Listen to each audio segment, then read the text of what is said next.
Hello everyone and welcome to your own channel Keshav Jha King's Lab.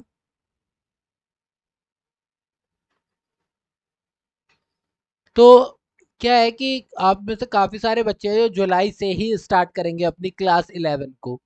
तो मैंने सोचा ये क्लास 11 में जब आप लोग जाएंगे तो उससे पहले जो हमारे स्टार्टिंग के कुछ चैप्टर है एटलीस्ट चैप्टर 1 से लेकर के चैप्टर 5 तक ये पूरे कंप्लीटली थ्योरेटिकल चैप्टर है। उसके बाद प्रैक्टिकल चैप्टर जो है प्रैक्टिकल एस्पेक्ट जो है वो चालू हो जाता है। तो क्यों ना हम एक काम करें कि एटलीस्ट थियोरेटिकल एस्पेक्ट जो है वो हम थोड़ा थोड़ा कंप्लीट करते हुए चले ताकि जब आप लोग जुलाई में स्कूल के अंदर आए तो बिल्कुल ब्लैंक होकर के ना आए, जीरो के साथ ना आए, बल्कि कुछ बेसिस आपका ऑलरेडी तैयार हो। ठीक है। तो आज हम लोग चैप्टर 1 डिस्कस करेंगे जो कि है meaning, objective, scope and nature of accounting. ये हमारा चैप्टर 1 है। ठीक है।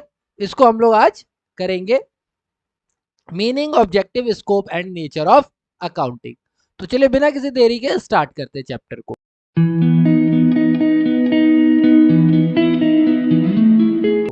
सबसे पहले देखो, जब भी आप कोई चीज स्टार्ट करते हो तो आपको उसकी डेफिनेशन पता होनी चाहिए। तो हम लोग अकाउंटिंग की डेफिनेशन कर रहे हैं। बुक्स के अंदर, कई सारी बुक्स के अंदर तीन चार दे रखी है, मैं आपको दो अकाउंटिंग के डेफिनेशंस के बारे में बात करूंगा। पहली डेफिनेशन जो दी गई है ये दी गई है American Institute of Certified Public Accountants के द्वारा। ये कहती है that accounting is an art. Accounting is an art. क्या है, किस चीज की art? Of recording, classifying and summarising, क्या, in a significant manner and in terms of money, transaction and event. बोलने का मतलब which are in part at least of a financial character और interpret the result thereof. देखो, ऐसे आपको पढ़ा तो आपको ऐसे समझ में नहीं आएगा। बेसिकली बात क्या है, आप लोग घर पे कहीं जाते हो, कोई पूजा वगैरह करते हो या फिर कहीं घूमने की ट्रिप की प्लानिंग करते हो।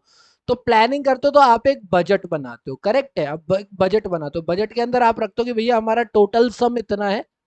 इस टोटल सम में हमारा ट्रैवलिंग का इतना हो जाएगा, फूड का इतना हो जाएगा, होटल का इतना हो जाएगा, करेक्ट है।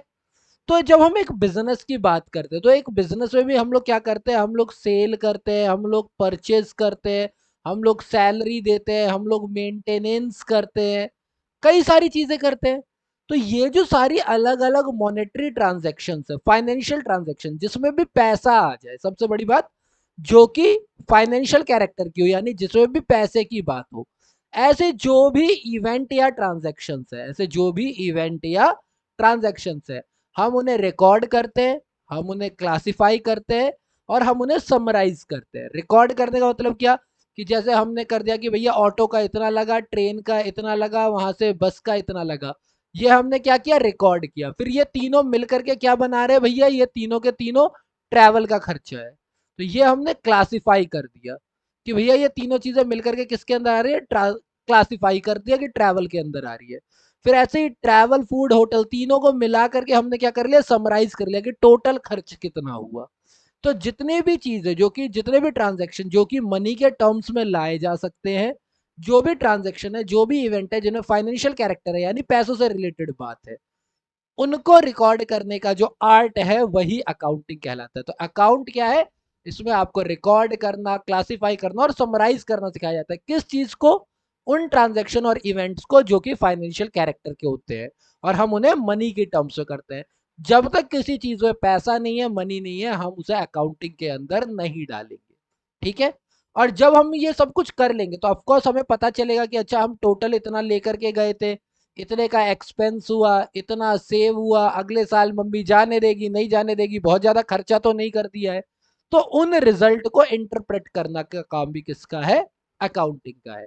तो सारे ट्रांजेक्शन्स को रिकॉर्ड करना, क्लासिफाई करना, समराइज करना एक सिग्निफिकेंट मैनर में, टर्म्स ऑफ मनी में, फिर उसे उन्हीं ट्रांजेक्शन इवेंट्स को रखना जो कि फाइनेंशियल कैरेक्टर के है और उनसे जो रिजल्ट निकल के आ रहा है उसे समझाना, यही क्या कहलाता है, हमारा अकाउंटिंग कहलाता है। तो ये डेफिनेशन है आपकी American Institute of Certified Public Accountants के द्वारा। फिर एक और डेफिनेशन आती है जो कि स्मिथ एंड ऑशबर्न ने दी थी। ये क्या कहता है कि अकाउंटिंग इज अ साइंस। देखो, पिछली डेफिनेशन में हमने पढ़ा था कि अकाउंटिंग क्या है, आर्ट है। अब ये क्या बात कर रहा है कि अकाउंटिंग क्या है, साइंस। साइंस होती क्या है, साइंस क्या होती है, जिसमें आप स्टेप बाय स्टेप स्टडी करते हो। आपने कोई थ्योरी लेकर के आए, आप उस थ्योरी के ऊपर एक्सपेरिमेंट करते हो, आप ऑब्जर्वेशन करते हो, सब कुछ करते हो, तब जाकर के वो साइंस बनती है। तो अकाउंटिंग क्या है? एक साइंस है। साइंस किस चीज की? इसमें भी हम रिकॉर्ड करते हैं, क्लासिफाई करते हैं। किस चीज को? बिजनेस ट्रांजेक्शन, यानी जिसमें भी पैसे की बात हो। बिजनेस ट्रांजेक्शन एंड इवेंट्स, जो कि किस तरह की होनी चाहिए? फाइनेंशियल कैरेक्टर की होनी चाहिए। बिजनेस के अंदर सेल कर रहे हो, सैलरी दे रहे हो, वेजेस दे रहे हो, बिल्डिंग बना रहे हो, असेट खरीद रहे हो, असेट हटा रहे हो, आप घर में ही सामान लेकर के आते हो, कपड़े लेकर के आ रहे हो, टॉयज लेकर के आ रहे हो, बर्तन, जो भी बिजनेस ट्रांजेक्शन है, जो भी ऐसा बिजनेस का फाइनेंशियल कैरेक्टर का, उन सबको रिकॉर्ड और क्लासिफाई करने का साइंस है, वो क्या कहलाता है? अकाउंटिंग कहलाता है। साथ साथ ये एक आर्ट है, जो कि उससे जब आपने एक बार क्या कर दिया, रिकॉर्ड कर लिया और क्लासिफाई कर लिया, अब आप उसे समराइज करोगे। तो समराइज करना एक आर्ट है। उस समराइज करके उसका एनालिसिस करना कि कितना क्या खर्चा हुआ, कहाँ क्या हुआ, और उसके बाद उस एनालिसिस का इंटरप्रिटेशन करना, ये क्या कहलाएगा? हमारा क्या कहलाएगा? आर्ट। तो ये हमारा क्या हो गया? आर्ट हो गया। सो अकाउंटिंग एक साइंस भी है, अकाउंटिंग एक आर्ट भी है। अकाउंटिंग में दोनों चीज आती है। साइंस किस चीज के लिए है? क्योंकि हम रिकॉर्ड और क्लासिफाई करना सीखते हैं, किसको? बिजनेस ट्रांजेक्शन और इवेंट को, जो कि फाइनेंशियल कैरेक्टर के होते हैं। और ये एक आर्ट है, क्योंकि इसके अंदर हम लोग समराइज करना सीखते हैं, एनालिसिस करना सीखते हैं और इंटरप्रिटेशन करना सीखते हैं उन ट्रांजेक्शन का। और जो भी उसका रिजल्ट आता है, जो भी उसका रिजल्ट आता है, उसको कम्युनिकेट करते हैं हम लोग उन पर्सन के साथ जो कि आगे जजमेंट लेंगे। जैसे कि मैं आपको एक बहुत ही सिंपल एग्जांपल बताता हूँ। मान लो कि मेरे को किसी ने 10,000 रुपए दिए। अब मम्मी ने कहा था कि 7 से 8 हजार के अंदर तुम्हारा काम जो है हो जाएगा। ठीक है, मैंने 6 हजार के अंदर करके रख दिया वो काम, बिल्कुल सही तरीके से, कोई क्वालिटी में कमी नहीं, कोई कुछ नहीं। ठीक है। साइंस क्या है? रिकॉर्ड करना और क्लासिफाई करना कि ये 6 हजार रुपए मैंने कहाँ कहाँ खर्च किए। फिर उसके बाद सिग्निफिकेंट समरी बनाना कि मैंने टोटल कितना खर्चा किया, 6 हजार किया। उसे एनालिसिस करना कि ठीक है, हमने इसे टोटल बजट इतना दिया था, हमारा एक्सपेक्टेड इतना था और इसका एक्चुअल इतना है। तो एनालिसिस करना कि क्या एक्सपेक्टेड ज्यादा है या एक्चुअल ज्यादा है, क्या ज्यादा है, ये देखना, ये एनालिसिस है। और इस एनालिसिस को देख करके हमने इंटरप्रिटेशन क्या निकाली कि भैया मैंने 1K का बेनिफिट लिया है। तो यही इंटरप्रिटेशन होगा। तो आगे जा करके मम्मी क्या करेगी, अगर उन्हें फिर से कोई दोबारा वही काम करता है, क्योंकि आगे वो काम मुझसे करवाना है या नहीं करवाना है, इसका जजमेंट तो मम्मी ही लेगी। तो ये बात मैं कम्युनिकेट करूंगा मम्मी के साथ कि देखो मैंने 1K का आपको क्या करा है, 1000 का आपको बेनिफिट करवाया है, ताकि वो आगे फ्यूचर डिसीजन ले कि मेरे से ये काम करवाना है या नहीं करवाना है। क्लियर हो गई बात? आई होप आपको समझ में आ गया होगा। ये नहीं आया होगा तो कमेंट बॉक्स में बता देना, मैं दोबारा से समझा दूंगा, ऐसा कोई इशू नहीं है, समझ आ जाएगा, और कोई एग्जांपल ले लेंगे, कोई ऐसा इशू नहीं है। हम समझ में आ गया। चल, अब अलग अलग बुक्स में अलग अलग नाम से ये जाने जाते हैं। कुछ बुक्स इन्हें कैरेक्टरिस्टिक्स कहती है, कुछ इन्हें फीचर्स कहती है, कुछ इन्हें एट्रीब्यूट्स कहते हैं, कुछ इन्हें कॉन्सेप्ट कहती है। बात एक ही है, कॉन्सेप्ट ऑफ अकाउंटिंग सेम ही चीज है। ठीक है। तो हम लोग बेसिकली अकाउंटिंग में करते क्या क्या है, वो बात हमने की है। सबसे पहले बात, अकाउंटिंग की बात करें तो अकाउंटिंग है क्या? तो अकाउंटिंग क्या है? एक आर्ट भी है और एक साइंस भी है। Accounting is an art as well as science. हमने पीछे की डेफिनेशन में पढ़ लिया था कि भैया रिकॉर्ड और क्लासिफाई यहां से कर लेंगे, समराइज, एनालिसिस और इंटरप्रिटेशन यहां से कर लेंगे। तो ये आर्ट भी है और ये एक साइंस भी है। साइंस इसलिए क्योंकि इसे करने का एक प्रॉपर मेथड, एक प्रॉपर मेथड है। कोई कहाँ डेबिट करना है, कहाँ क्रेडिट करना है, प्रॉपर मेथड। ठीक है। आर्ट इसलिए है क्योंकि हर एक अकाउंटेंट जो होता है उसका काम करने का ये एक प्रोफेशन है, और प्रोफेशन में क्या होता है, आपका एक काम करने का तरीका होता है, सिग्नेचर होता है। तो वो आपका ये आर्ट है। हो सकता है कि कोई एक्सपेंस को पहले कैलकुलेट करता हो, तो हो सकता है कोई रिवेन्यू को पहले कैलकुलेट करता हो, तो ये उनका अपना तरीका हो सकता है। तो ये आर्ट होते हैं। ठीक है। सेकेंड हमने बात क्या की कि recording of financial transaction only. मैंने अभी आपको पीछे के डेफिनेशन में बोला कि जब तक किसी चीज में पैसा नहीं आ रहा, मनी की बात नहीं हो रही, तब तक हम उसे रिकॉर्ड नहीं करेंगे। हम उन्हीं चीजों को रिकॉर्ड करेंगे जो इन टर्म्स ऑफ मनी बताई जा सके, जो कि फाइनेंशियल ट्रांजेक्शन की हो। ठीक है। आप ऑनेस्ट हो, आपने काम ऑनेस्टी से किया, ये फाइनेंशियल ट्रांजेक्शन नहीं है। मैंने 1 लाख रुपए सैलरी दी, ये फाइनेंशियल ट्रांजेक्शन है। तो जहां पे पैसों की बात होगी हम उनको रिकॉर्ड करेंगे, साथ ही साथ वो हम रिकॉर्ड भी करेंगे इन टर्म्स ऑफ मनी। मैं फ्यू और मोर की बात करूंगा ही नहीं, मैं बात करूंगा भैया अगर 999 रुपए तो मैं 999 रुपए ही लिखूंगा, मैं उसे 1000 रुपए नहीं लिख सकता। ठीक है, मैं इन टर्म्स ऑफ मनी में जो भी ट्रांजैक्शन रिकॉर्ड करूंगा वो हमेशा मनी की टर्म में ही रिकॉर्ड करूंगा, पैसों के टर्म में ही रिकॉर्ड कर सकता हूं और किसी टर्म में रिकॉर्ड नहीं करूंगा। सेकेंड, अकाउंटिंग हम क्या करते हैं, क्लासिफाई करते हैं। देखो एक बिजनेस है, एक बिजनेस में दिन भर कई तरह के ट्रांजेक्शन होते हैं, कई जगह वो सामान बेचते हैं, कई जगह वो परचेज करते हैं। तो जितना भी उन्होंने एक दिन में खरीदा और जितना भी एक दिन में बेचा, वो उन्होंने समराइज कर दिया कि ये सारा पैसा इस दिन का परचेज, ये सारा पैसा इस दिन का सेल्स। तो क्लासिफाई करना होता है। समराइज करते हैं, समराइज करने के लिए टोटल इनकम कितनी थी, तो टोटल एक्सपेंस कितना हुआ, टोटल सेल्स कितनी हुई, समराइज करने की बात हुई। और उस समराइजेशन से हम लोग इंटरप्रिटेशन करते हैं कि भैया हमारा फायदा हो रहा है या नुकसान हो रहा है। और ये जो रिजल्ट है हम किसको बताते हैं, अपने ओनर को, मैनेजर को, इनको बताते हैं ताकि वो आगे के डिसीजन ले सके। ठीक है, सो आई होप आपको कैरेक्टरिस्टिक सारे समझ में आ गए होंगे। नेक्स्ट जो आता है वो आता है हमारा कि ठीक है, ओके, समझ में आया कि ये कैरेक्टरिस्टिक्स है, लेकिन अकाउंटिंग करते क्यों है, ऑब्जेक्टिव क्या है अकाउंटिंग करने का, क्यों करें अकाउंटिंग। तो एक बात बताओ, एक सिंपल सी बात बताओ, एक बिजनेस है, एक टाटा जैसा जो बिजनेस है, अब टाटा के बारे में आपको पता है कितनी बड़ी कंपनी है। तो टाटा जैसी कंपनी जो है वो एक दिन के अंदर कितने ट्रांजैक्शंस करती होगी, मान लो मैं 1000 ट्रांजैक्शन ही ले लो, तो बिल्कुल सिंपल ले लेता हूँ, 1000 ट्रांजैक्शन ले लेता हूँ। तो क्या पर डे 1000 ट्रांजैक्शन करने वाली कंपनी के मैनेजर के लिए ये इजी होगा कि वो सारी चीजें मेमोराइज कर ले। एक दिन किया तो एक महीने में तो 30,000 हो गई। तो 30,000 ट्रांजैक्शन क्या उसे 2 साल के बाद याद रह जाएंगी कि उस दिन कौन सी ट्रांजैक्शन हुई थी, नहीं हो पाएंगी ना। तो बिजनेस का एक सिस्टमैटिक रिकॉर्ड होता है, उस रिकॉर्ड को मेंटेन करने के लिए हमें अकाउंटिंग की जरूरत होती है। अकाउंटिंग की जरूरत क्यों होती है, हमारे बिजनेस का एक सिस्टमैटिक रिकॉर्ड बना के रखने के लिए। आप लोग स्कूल में जाते हो, आपका एक एडमिशन नंबर होता है। एडमिशन नंबर क्यों होता है, ताकि स्कूल वालों को पता हो कि ये एडमिशन नंबर है। एडमिशन नंबर से वो अपना पूरा रिकॉर्ड निकाल देंगे कि आपका एडमिशन कब हुआ, आप कौन सी क्लास से लेके कौन सी क्लास तक पढ़े हो उनके पास, कब आपने टीसी ली, चाहे आज से 10 साल बाद भी आप क्यों ना लेकर के आ जाओ वो एडमिशन नंबर। क्यों, क्योंकि वो एक सिस्टमैटिक रिकॉर्ड। ठीक।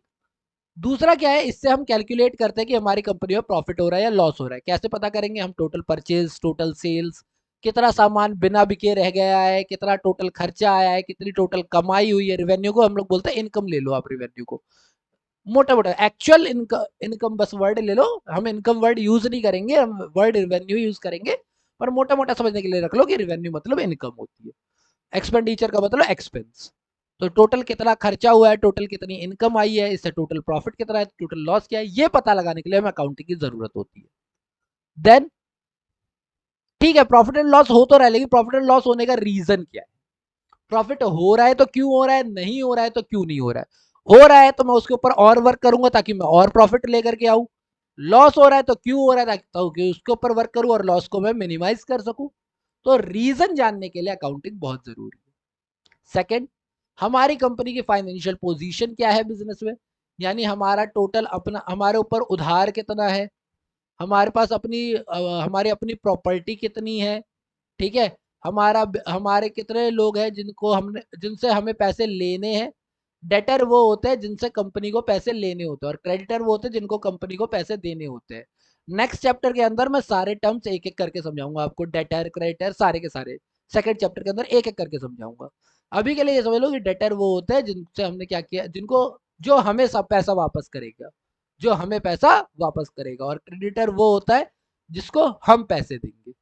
ठीक है, टोटल हमारे पास कैश हाथ में कितना है, बैंक में कितना है, हमारा क्लोजिंग स्टॉक कितना बचा हुआ है, हमारे कैपिटल कितने, इन सारी चीजों से पता लगता है कि हमारा फाइनेंशियल पोजीशन क्या है। ठीक है, क्लियर हो गई बात। सेकंड, हम ईयर टू ईयर प्रोग्रेस की बात करते हैं कि हमारा 2011 में कितना था बिजनेस, 2012 में कितना था, 2013 में कितना, कहाँ बढ़ रहा है, कहाँ घट रहा है, ये भी कौन बताएगा, अकाउंटिंग ही बताएगी। ठीक। अच्छा, लॉस हो रहा था तो यानी कि कोई एरर आ रहा होगा या कोई फ्रॉड हो रहा होगा, तो उस फ्रॉड को डिटेक्ट करके उसे खत्म करना, ये भी काम किसका है, अकाउंटिंग का है। और लास्ट, ये अलग अलग पार्टीज को इंफॉर्मेशन देती है, कुछ इंटरनल पार्टीज होती है, कुछ एक्सटर्नल पार्टीज होती है, इन सबको वो क्या करती है, इंफॉर्मेशन प्रोवाइड करती है। ठीक है, ओके। चलो आज के लिए मैं बस इतना ही रखूंगा, छोटी सी वीडियो बना रहा हूँ, ज्यादा बड़ी वीडियो नहीं बना रहा हूँ, धीरे धीरे करके फटाफट खत्म कर लेंगे। लेकिन मैं एक बात बोलूंगा, जाने से पहले एक नोट हम लोग अच्छे से कर लेते हैं। मैं ये चेंज कर देता हूँ इसके अंदर लिखने के लिए, नोट लिख लेते हैं। पहली चीज, पहली शर्त ये है, आपको ये हमें समझ के चलना है कि बिजनेस अलग, बिजनेस अलग और एंड बिजनेसमैन अलग, बिजनेसमैन अलग। ठीक है, सिंपल से, कानून की नजरों में नहीं कह रहे हम लोग, बात कर रहे हैं फाइनेंस की। जब भी आप किसी चीज का अकाउंट बनाओगे ना, अकाउंट बनाओगे, तो अकाउंट मेंटेन रखने के लिए ये करना है। मैं एक सिंपल सी बात करता हूँ, जब हम लोग हिसाब किताब करते हैं, तो रिलायंस के मालिक भले ही मुकेश अंबानी है, लेकिन रिलायंस को हम अलग तरीके से ट्रीट करेंगे और मुकेश अंबानी को अलग तरीके से ट्रीट करेंगे, अकाउंट के लिए।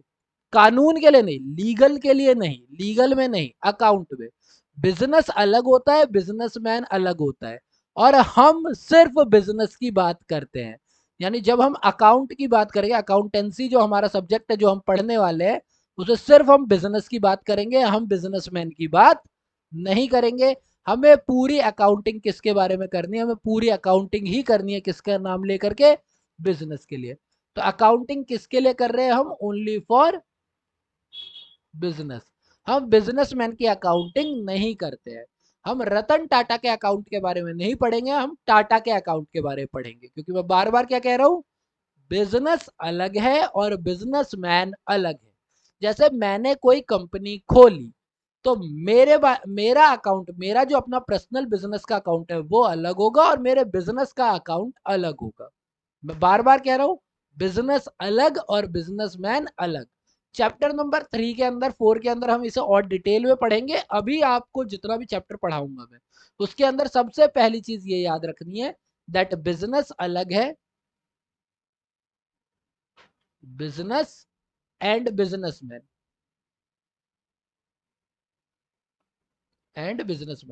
दोनों अलग अलग चीजें हैं, और हम अकाउंटिंग करते हैं सिर्फ बिजनेस की। इसीलिए हम लोग एरर फ्रॉड निकालेंगे सिर्फ बिजनेस का।